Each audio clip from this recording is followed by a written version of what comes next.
top 5 loudest crowd reactions when I was ever there in person.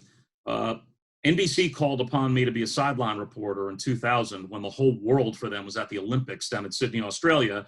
And I was assigned Notre Dame, Nebraska opening weekend when Nebraska was #1 in the country and the game went to overtime. And I remember standing on the goal line while Nebraska had the ball in overtime, feeling like I was at the center of the sports universe and you couldn't hear yourself think. So that was pretty amazing. 2002, the Jets played the Packers in their final home game. The Jets needed to win to make the playoffs, but they also needed the Patriots to beat the Dolphins. The Patriots and the Dolphins went to overtime, and the Dolphins lost on a Patriot field goal. And in the middle of the first quarter, when the field goal went through, the whole crowd realized the field goal went through and went ballistic while basically nothing was happening in the Jet game. And it actually startled the Jets on the bench, but then they realized what had happened, and that their game now meant if they won, they were going to win the division. And it was deafening from there on out.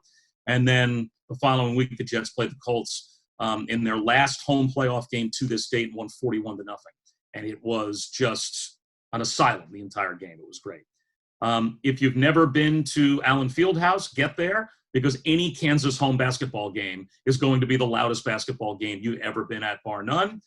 And if you're a Rangers fan and you ever had the luck to be at a Rangers playoff game, during the national anthem, especially if it's like a deciding game, back when the late John Amarante certainly used to sing it, the crowd could not be louder at any point during the game than they are during the national anthem, getting fired up to watch the Rangers play at home in the playoffs.